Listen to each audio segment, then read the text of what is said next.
एक संत गाया करते हैं, चित्रकूट पीठाधीश्वर, तुलसी पीठाधीश्वर, जगत गुरु स्वामी जी की ये दिव्य रचना है। कौशल्या के गोद खिलौना है, कौशल्या के गोद खिलौना है, कहूँ नजर न लगे।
आनन पर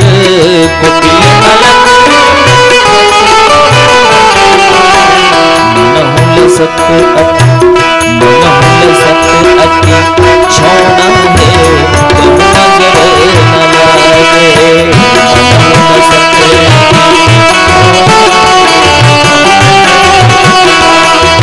नजर न लागे, कहूँ नजर न लागे, कहूँ नजर न लागे।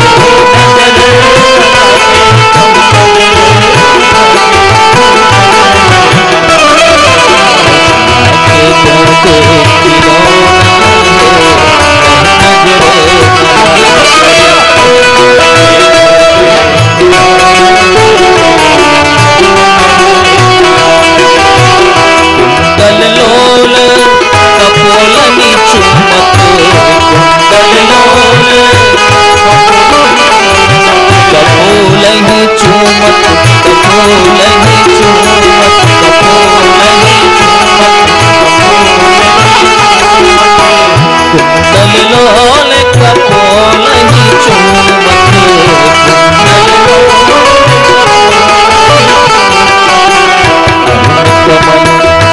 अरुण कमल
घुटुरनी ढोलक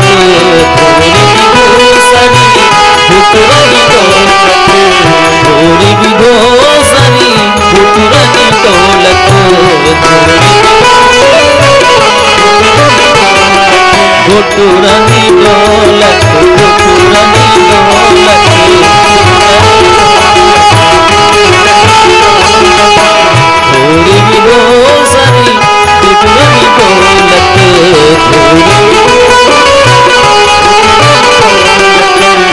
तो तरी बच्चन तो तरी बच्चन तो तरी बच्चन लुभाना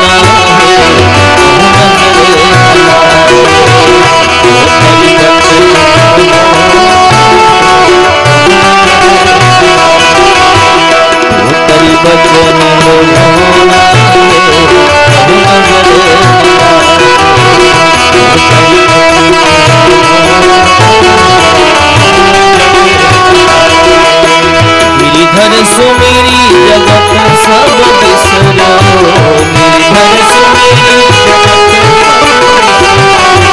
गिरिधर सुमेरी जगत सब बिसरो होगा जवन होगा जवन होगा जवन है होना है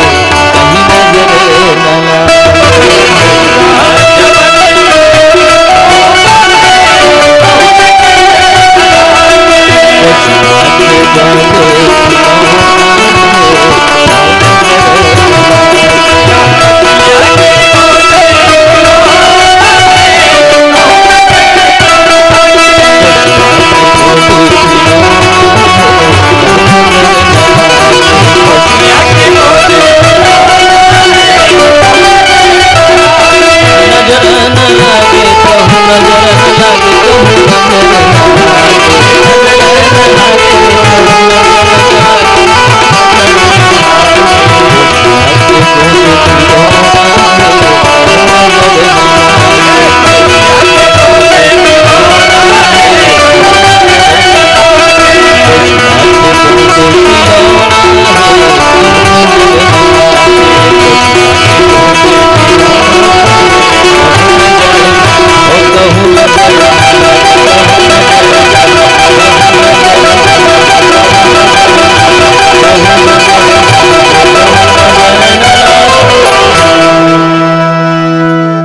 राम भगवान की मां कौशल्या की गोद में ठाकुर जी विद्यमान है। व्यापक ब्रह्म निरंजन निर्गुण विगत विनोद सो अज भगति प्रेम वस कौशल्या के गोद। जो ब्रह्म व्यापक है, अज अजन्मा है, वो ब्रह्म आज कौशल्या मां की गोद में है। क्यों? भगति प्रेम वश, प्रेम और भक्ति के वशवर्ती होकर के वो निर्गुण निराकार निराकार रूप धारण करके मां की गोद में विद्यमान हो रहा है। सो केवल भगतन हित लागी। मैंने आपसे निवेदन किया था, भगवान के अवतरित होने के नाना कारण बताए जा सकते हैं, लेकिन जो मुख्य कारण है सो केवल भगतन हित लागी। और आज सो अज भगति प्रेम वश मैया कौशल्या के गोद। दशरथ जी महाराज जब भोजन किया करते हैं ना, तो अकेले भोजन नहीं करते हैं, राम जी को बुलाते हैं। भोजन करत बोल जब राजा, तो नहीं आवत तजी बाल समाजा। नहीं आवत,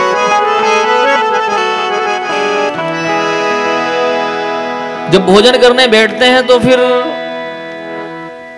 दशरथ जी बुलाते हैं राम जी को, राम भैया आओ भोजन कर लो। अच्छा कौन बुला रहा है? राजा। अच्छा राजा के बुलाने से राम जी आएंगे क्या? कोई राजा कहे कि हमारे पास राम जी आवे तो फिर राम जी चले आएंगे? भगवान राजाओं के बुलाने से नहीं आते। राजाओं के बुलाने से दुनिया वाले आ सकते हैं, दुनिया बनाने वाला नहीं आता है। वो तो राजाओं का राजा है, बादशाहों का बादशाह है। वो इतना सामर्थ्यवान है कि जो शाहों को गधा कर दे, गधों को बादशाह कर दे। घटाने और बढ़ाने में इशारा तेरा काफी है। बड़े बड़े बादशाह को गधा बना दे और बड़े बड़े गधों को बादशाह बना दे। मसक ही करहि विरंचि प्रभु अजहु मसकते हीन। जो मच्छर को ब्रह्मा बना दे और ब्रह्मा को मच्छर बना दे, ऐसा सामर्थ्यवान ठाकुर। उसको राजा बुलाएगा तो आएंगे? नहीं आए। नहीं आवत तजी बाल समाजा। अच्छा यहां राजा बुला रहा है और किसके साथ है? बाल समाज के साथ। अच्छा बालक कैसे होते हैं? बालकों का हृदय बड़ा निर्मल होता है और भगवान का विरद है, निर्मल मन जन सो मोहि पावा। चौकी मोहि छल छिद्र न भावा। बच्चों का हृदय बड़ा निर्मल होता है और निर्मल लोगों के पास ठाकुर जी रहते हैं, उनको नहीं छोड़ते।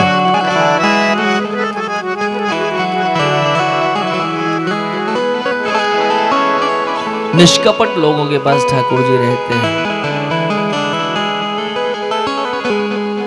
भगवान नहीं आ रहे। अब दशरथ जी को राम जी चाहिए तभी तो भोजन होगा। बहुत प्रेम करते हैं दशरथ जी राम जी से, लेकिन राजा बनकर एक बुला रहे हैं तो ठाकुर जी नहीं आए। तो किसको भेजा? कौशल्या मैया को भेजा। कौशल्या जब बोलन जाए, कौशल्या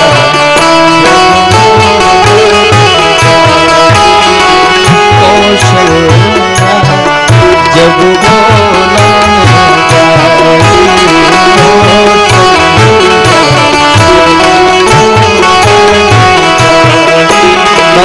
ठुमकी ठुमकी प्रभु चलहि पराई।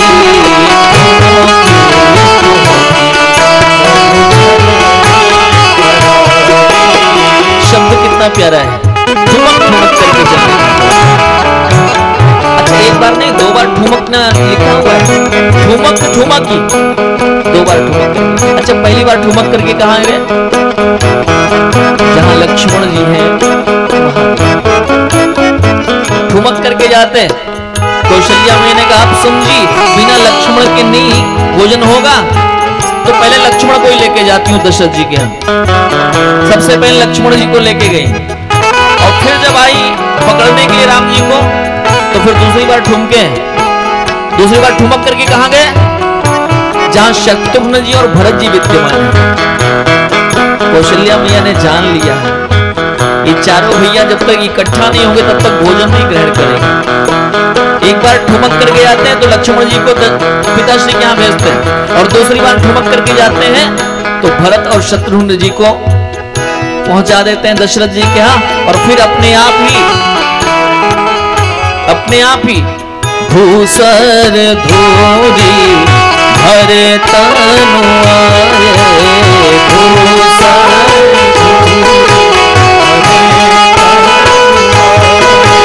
और भूपति बिहसी गोद बैठाए,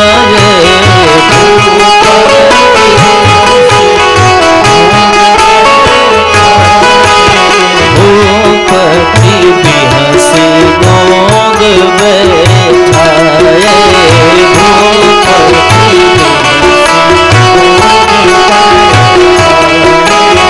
भूपति बिहसी गोद बैठाए,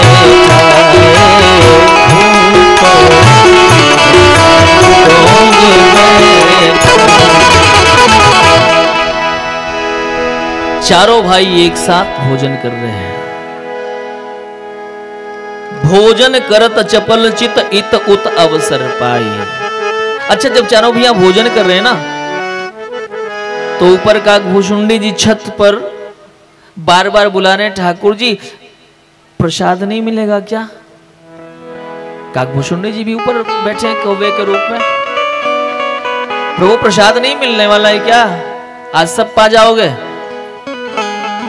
भगवान के कानों में काकभूषुंडी जी की पुकार सुनाई पड़ती है। भगवान श्री राम उठ करके भागना चाह रहे हैं, लेकिन एक तरफ से कौशल्या मैया है, एक तरफ से सुमित्रा मैया है, एक तरफ से कैकेयी मैया है, और दशरथ जी है ही है। तो भगवान श्री राम कैकेयी माँ को बड़ा प्रेम करते थे। कैकेयी माँ भी राम जी को विशेष प्रेम करती थी। कैकेयी माँ को धीरे से इशारा किया, मैया जरा सी जगह देना, मैं जाऊंगा, काकभूषुंडी जी ऊपर बुला रहे हैं।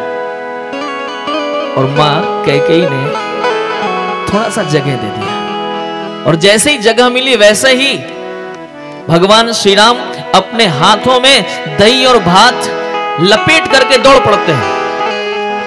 गोस्वामी जी ने संकेत किया है, भोजन करत चपल चित इत उत अवसर पाई, और भाजी चले किलकत मुख दधियोदन लपटाए। कुछ हाथ में लपेटा, कुछ मुंह में लपेटा और चले गए। जाकर के क्या किया, ऊपर काकभूषुंडी जी है, ऐसे हाथ को कर दिया, और जितना भी लगा था हाथ में सब काकभूषुंडी जी के पास प्रसाद के रूप में उपलब्ध हो गया। एक ने कहा कि महाराज छोटे से नन्हे से राम जी, उनके हाथ में आया ही कितना होगा? अरे राम जी नन्हे से नहीं, वो विश्वंभर हैं।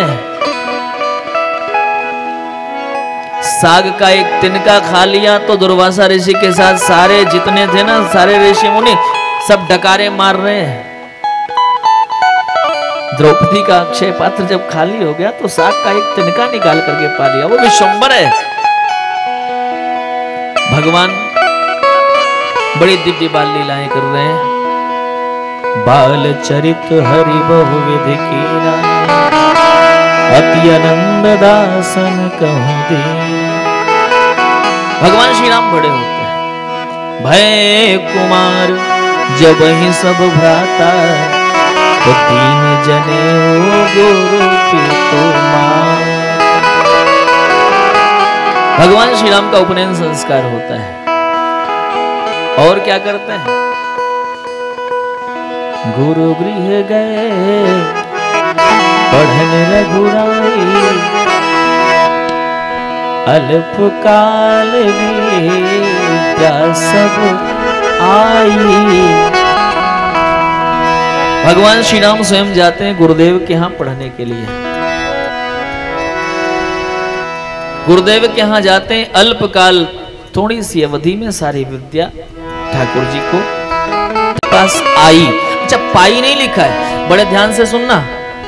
राम जी गए हैं गुरु जी के यहाँ, तो क्या लिखा गया है? गोस्वामी जी क्या कहते हैं? अल्पकाल विद्या सब आई, पाई नहीं।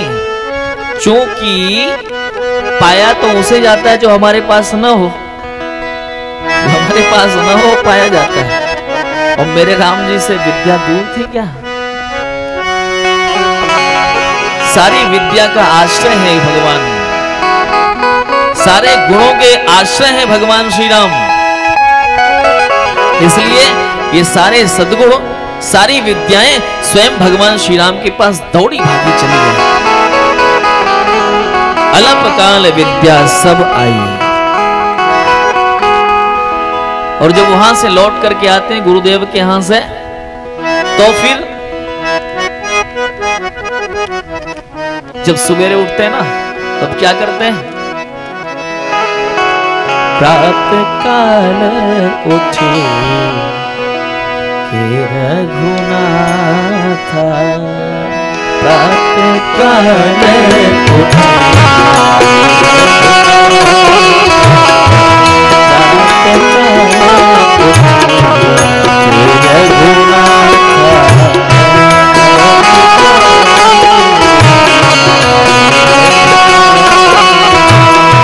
मातु पिता नाम ही माता, मातु पिता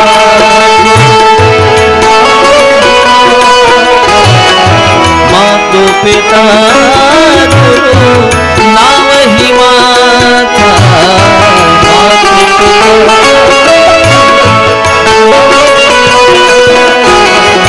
अनुज सखा संग भोजन करहि,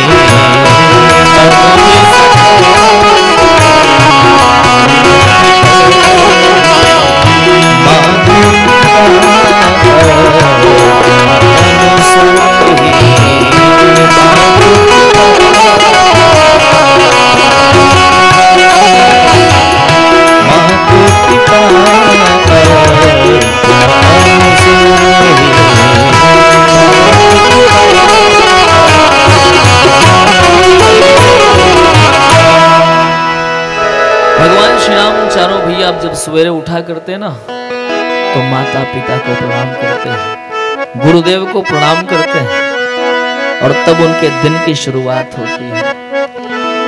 आज हम उन्हीं राम जी के संस्कृति के उन नायक लोग हैं। क्या हम रोज अपने माता पिता को प्रणाम करते हैं?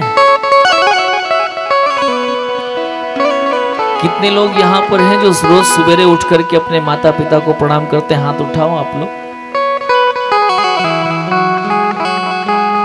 निश्चित रूप से आप प्रशंसनीय हैं, लेकिन जितने हाथ हैं ना, वो सारे हाथ खड़े होने चाहिए। ये जितने भी हाथ हैं, माता पिता अगर यहाँ पे उपलब्ध नहीं है तो जहां है दूर से ही अपने माता पिता को प्रणाम निवेदन करो। इसके बाद दिन की शुरुआत करो, क्योंकि जीवन के दाता वही है, और जीवन दाता को जीवन देना ये धर्म है।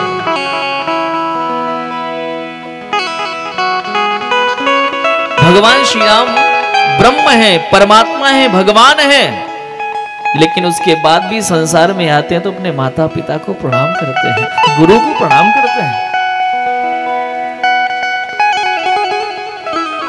श्रुतियां कहती मातृ देवो भव, पितृ देवो भव, आचार्य देवो भव। क्या ये हवा में बोलती है क्या? इसके पीछे रहस्य है। अपने से बड़ों को अगर प्रणाम हमने मात्र करना सीख लिया तो तमाम समस्याएं अपने आप समाप्त हो जाती हैं। अभिवादनशीलस्य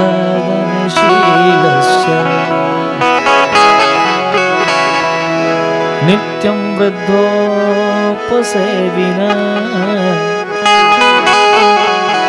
चत्वारि तस्य वर्धन्ते आयुः विद्या यशो बलम। अगर अपने से बड़ों को हमने प्रणाम करना सिर्फ सीख लिया है तो चार चीजें हमारी बढ़ जाती हैं। चार चीजें कौन सी? आयु, विद्या, यशो, बलम। आयु, विद्या, यश और बल अपने आप बढ़ जाता है। और अगर ये चारों चीजें बढ़ जाएं तो बताओ कोई कमी रहेगी हमें अपने जीवन में? कोई कमी नहीं।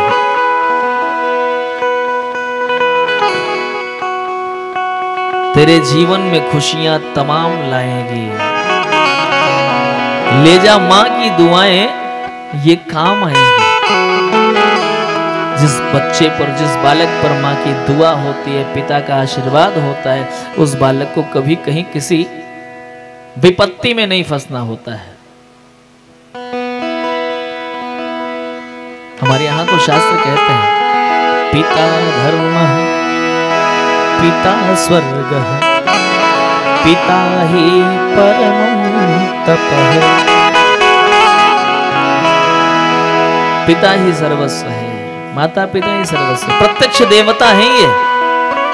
पिता स्वर्ग पिता धर्म और पिता ही परमं तपः। पितर प्रीतिमापन्नो प्रियन्ते सर्वदेवता।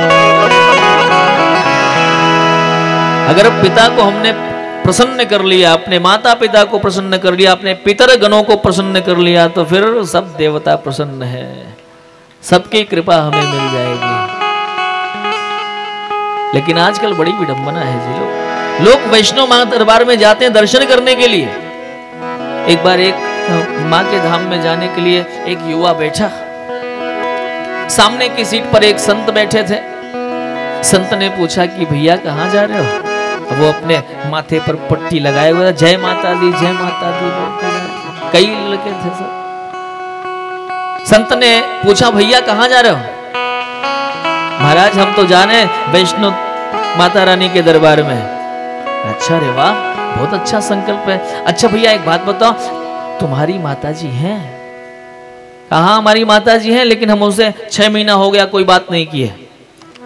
संत ने कहा सुनो, वैष्णो मां के दरबार में जाकर के नारियल की जगह सर फोड़ दो, तब भी वैष्णो मां की कृपा नहीं होगी। जब तक तुम अपने मां के चरणों से आशीर्वाद नहीं प्राप्त कर लोगे, तब तक वहां पर कृपा नहीं होने वाली है। सर फोड़ दो। इस बात को लोग समझते नहीं जी। ये प्रत्यक्ष देवता है। एक विडंबना है, एक मां तब भी रोती है जब उसका बच्चा खाना नहीं खाता है। एक मां तब भी रोती जब उसका बच्चा भोजन नहीं करता है, और वही मां तब भी रोती जब उसका बच्चा उसे भोजन नहीं देता है। एक मां कठिन परिश्रम करके अपने 5-5 बालकों को पाल सकती है, लेकिन 5-5 बालक जब सयाने हो जाते हैं तो अपनी मां को वृद्धाश्रम में भेजते, उन्हें शर्म नहीं आती, वृद्धाश्रम में भेज देते हैं। ये हमारी सनातन संस्कृति का कलंक है।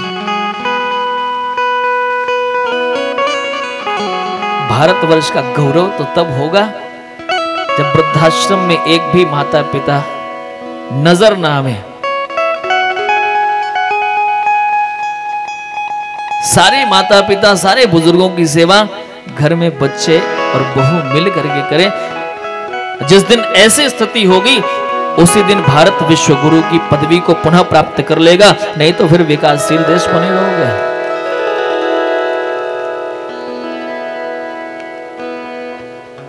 भगवान श्री राम धरती पर अवतरित होते हैं तो मातु पिता गुरु ना वही मात प्रणाम करते हैं। अच्छा एक बात आपसे बताऊं, अयोध्या में तो खूब आनंद है, लेकिन शेष भारत में आनंद नहीं है। क्यों? क्योंकि रावण अपनी आसुरी संस्कृति का प्रचार प्रसार करने के लिए ताड़का के नेतृत्व में मारीच, सुबाहु इत्यादि दानवों के संरक्षण में एक चौकी स्थापित कर रखी है बक्सर में, भारत में, आसुरी संस्कृति का प्रचार प्रसार करने के लिए। भारत में तमाम लोग आते हैं जी अपनी संस्कृति का प्रचार प्रसार करने के लिए। ये घुसपैठिए पहले भी आए थे, घुसपैठ आज की समस्या नहीं है, बहुत पहले की समस्या है। पहले भी घुसपैठी आया करते थे, तो घुसपैठियों के साथ क्या कर दिया जाता था? अब ताड़का बची क्या, मानित सुबाहु बचे क्या? लेकिन आज अगर उनको निकालने का कोई विधान बनाया जाता है तो लोग कहते हैं नहीं नहीं, ये नहीं होना चाहिए, ये हमारे वोट बैंक हैं, क्यों निकले ये भारतवर्ष का दुर्भाग्य है कि हम राष्ट्रीय हितों पर भी राजनीति करते हैं। घुसपैठिया है तो उसे बाहर जाना चाहिए, शरणागत हो तो रक्षा की जाए, कर्तव्य है। और घुसपैठिए हो तो उनका या तो नाश किया जाए या तो देश से बाहर किया जाए, तभी भारतवर्ष का कल्याण होगा। विश्वामित्र जी महाराज जब भी यज्ञ यागादि किया करते थे तो ये असुर उस यज्ञ को विध्वंस किया करते थे। विश्वामित्र जी को चिंता हुई, गाधी तन मन चिंता व्यापी,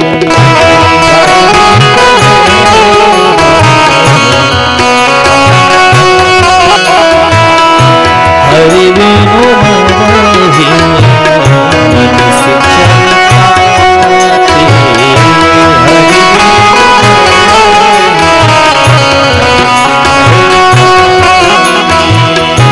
तब मुनि मन कीन विचारा, तब मुनि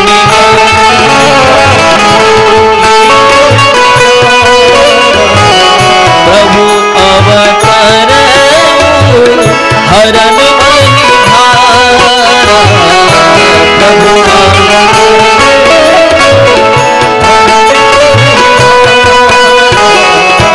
एहू निसते पद जाई,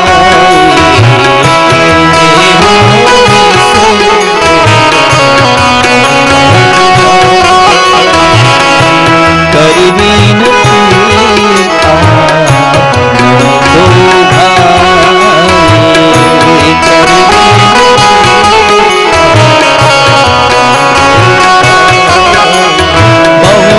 करत मनोरथ जात लाग नहीं बार, बहुविध करत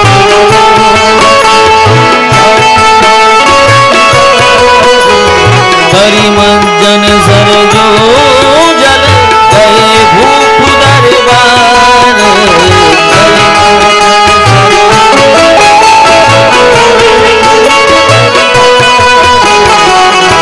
मुनि आगमन सुना जग राजा,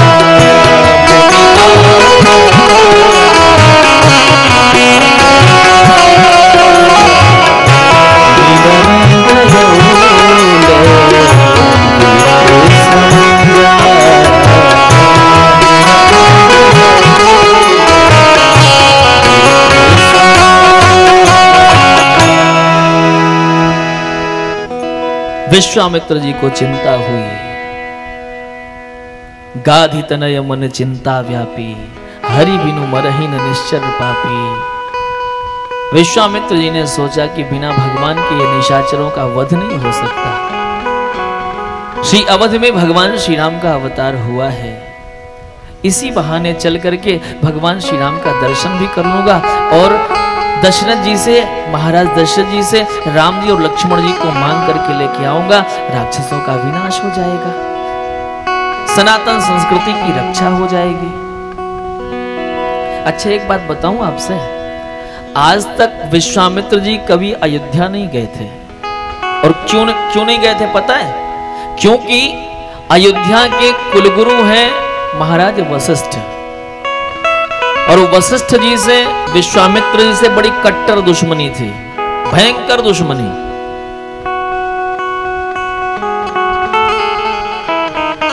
विश्वामित्र जी ने वशिष्ठ जी के कई पुत्रों का वध कर दिया था एक गऊ के कारण। आज तक कभी गए नहीं थे, लेकिन आज सोचा है अगर अभी नहीं जाऊंगा तो हमारी सनातन संस्कृति नष्ट हो जाएगी।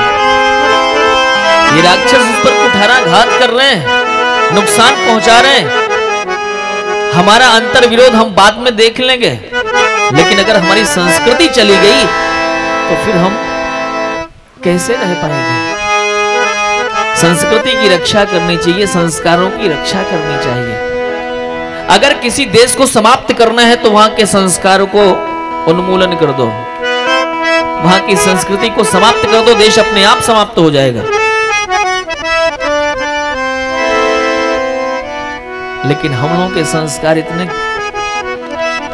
दिव्य हैं कि वो पूरी तरह से कभी, प्रयास तो बहुत किया गया, लेकिन एक ने कहा है ना, कुछ बात है कि हस्ती मिटती नहीं हमारी, सदियों रहा है दुश्मन दौरे जमा हमारा। कुछ ना कुछ बात तो है, और बात क्या है? हम अनादि हैं, इसलिए हम अनंत हैं। बहुत ध्यान से सुनना, सारे संप्रदायों की एक सीमा है। सब लोग जानते हैं कि ईसाई धर्म कब शुरू हुआ, सबको पता है, 2000 वर्ष पहले। इस्लाम कब आया, सबको पता है, 1400-1500 साल पहले आया। बाकी सब बात के, लेकिन कोई ये बता सकता है क्या कि सनातन कब प्रकट हुआ? कोई नहीं बता सकता है। ये अनादि है, और जो अनादि है वो अनंत है, और जो जिसका आदि है उसका अंत होना ही है, इसमें कोई संदेह नहीं है। ये सारे संप्रदाय नदियां हैं, और अपना सनातन ये सागर है। नदियां तब तक चैन नहीं पाती जब तक सागर से मिल नहीं जाती हैं, तब तक वो बेचैन रहेगी। उनका गंतव्य है, उनका प्राप्तव्य है सागर में अपने आप को विलीन कर देना। आज नहीं तो कल वो समय आएगा कि हर जगह सनातन धर्म की ध्वजा जो है पताका फहरेगी, इसमें कोई दो राय नहीं है। नदियां कहीं और कहां जाएंगी?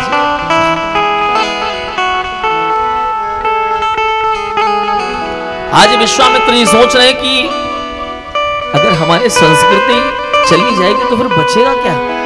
इसलिए सारी दुश्मनी भूल करके दशरथ जी के यहाँ जाते हैं। अब दशरथ जी ने जैसे ही सुना कि विश्वामित्र जी आए तो घबराए। विश्वामित्र जी बहुत घबराते दशरथ जी से। क्यों घबरा रहे? क्योंकि विश्वामित्र जी एक बार आए थे अयोध्या में, सपने में आए थे, प्रत्यक्ष नहीं, सपने में आए थे। कब आए थे? जब हरिश्चंद्र जी थे, और हरिश्चंद्र जी से सर्वस्व मांग लिया था, सर्वस्व ले लिया था। दशा क्या हो गई थी? गई राजधानी अवध की प्राण प्यारी प्रजा, रोमत रोहिताश्व और स्वरानी हो छुड़ाई, जिन्हें नित सेवक नरेश देश देशन के, और सोया नीचन की करे सेवकाई है, जिनके शरीर पे सुमन बरसावे देव, उन्हें दीन देखी आज दीनता लजाई है, और करके ये दशा सत्यवादी हरिश्चंद्र जी की, हाँ ये दुर्देव दया तो है नहीं आई। लोग विधाता से कहते हैं, हे दुर्देव तुम्हें दया नहीं आती? महाराज हरिश्चंद्र की ये दशा हो गई, चक्रवर्ती सम्राट, और आज बालक को कफन तक के लिए मैसर नहीं है। विधाता तो कितना निर्दयी है। आज दशरथ जी सोच रहे हैं कि उस समय तो सपने में आए थे, तब हरिश्चंद्र जी की ये दुर्दशा थी। आज तो प्रत्यक्ष ही आ गए, अब क्या हो सकता है, कुछ कहा नहीं जा सकता। इसलिए हमसे सब छीने, उसके पहले ही इन्हीं को हम राजा बनाए दें। तो क्या किया पता है? करी पूजा बहुविधि सन्मानी, करी दंडवत मुनि सन्मानी, और निज आसन बैठा रे नियानी। दंडवत किया, दंडवत करने के बाद कहा सरकार हमारे सिंहासन पर बैठो, अयोध्या की राजगादी पर बैठ जाओ। राजगादी पर काहे बिठा दिया कि सरकार कुछ ऊटपटांग हरकत नहीं करना, सब कुछ आप ही का है, और आपका है तो आपकी सुरक्षा, सबकी सुरक्षा भी आपकी जिम्मेवारी बन जाती है। सिंहासन पर विराजमान कर दिया, भोजन कराया। भगवान श्री राम आते हैं, लक्ष्मण जी आते, चरणों में प्रणाम करते हैं। राम जी को देखा तो विश्वामित्र जी देखते ही रह गए।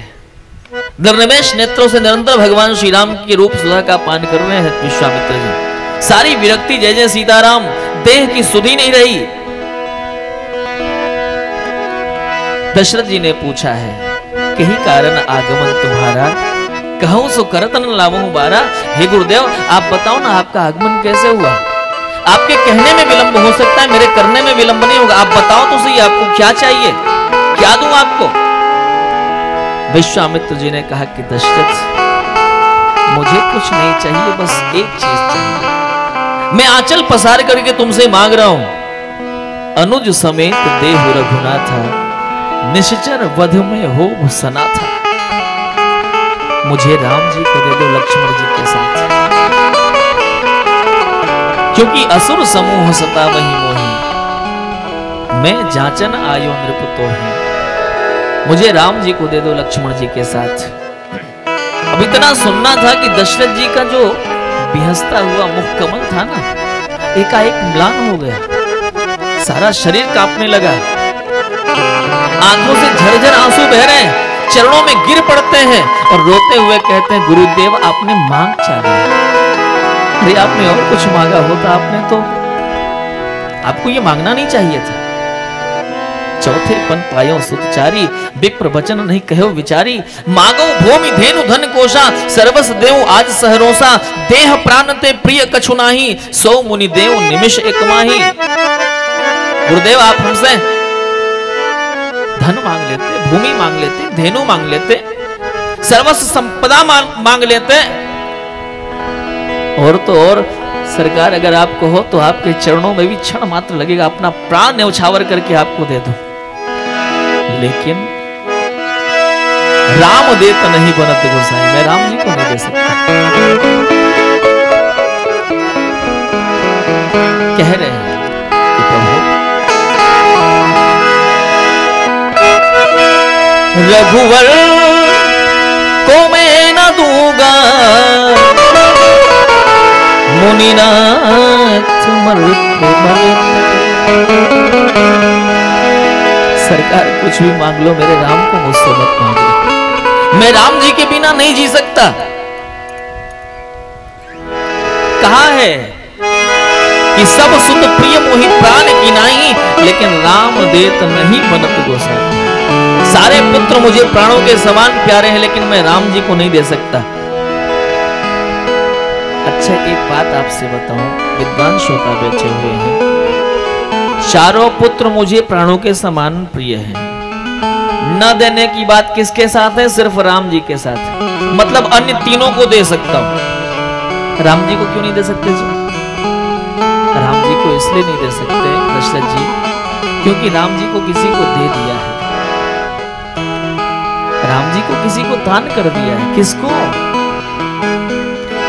गीधराज जटायु जी को। कब दिया था? जब राम जी नहीं आए थे धरती पर, दशरथ जी निपूते थे।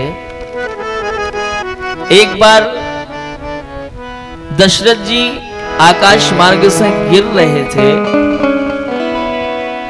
जटायु जी ने अपने पंखों पर उनको रखा है, और जब स्वस्थ हुए हैं तो दशरथ जी ने पूछा है कि भैया मुझसे कुछ मांग लो, मित्र मुझसे कुछ मांग लो। जटायु जी ने कहा कि मित्र भी कहते और मांगने की भी बात करते हो? मुझे कुछ नहीं चाहिए, आप महाराज हैं, आपका स्वास्थ्य लाभ मेरा कर्तव्य था, मैंने वो काम किया, यानी कुछ मांग लो। तो जटायु जी ने कहा कि अगर मित्र देना ही चाहते हो तो अपना पुत्र मुझे दे देना। दशरथ जी रोने लगते हैं। दशरथ जी ने कहा कि मित्र तुमने मांगा तो सही, लेकिन क्या करूं, मेरे पास एक भी बेटा नहीं है, लेकिन वायदा करता हूं अगर जीवन में बेटा हुआ तो बड़े बेटे पर तुम्हारा अधिकार होगा, मेरा अधिकार नहीं होगा। और वही हुआ है। दशरथ जी महाराज का अंतिम संस्कार भगवान श्री राम ने नहीं किया है, और जटायु जी का अंतिम संस्कार करने के लिए ठाकुर जी अपने आप को वनवासी बना लेते हैं। आज दशरथ जी कह रहे रघुवर को मैं ना दूंगा, मुनिनाथ मरते मरते मेरे प्राण ना रहेंगे,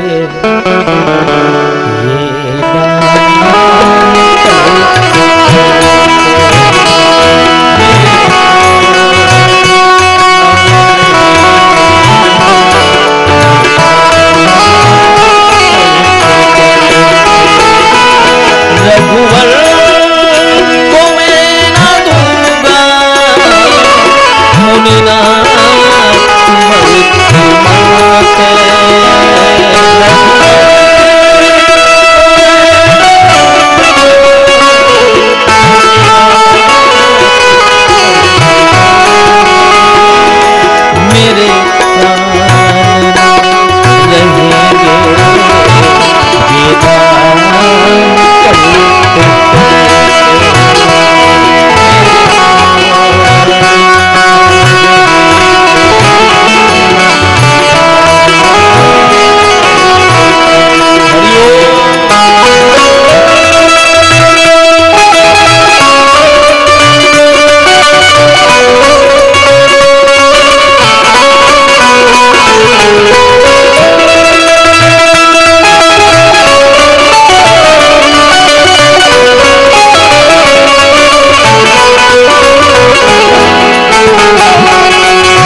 चलते चलते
है राम लक्ष्मण कैसे करे लड़ाई।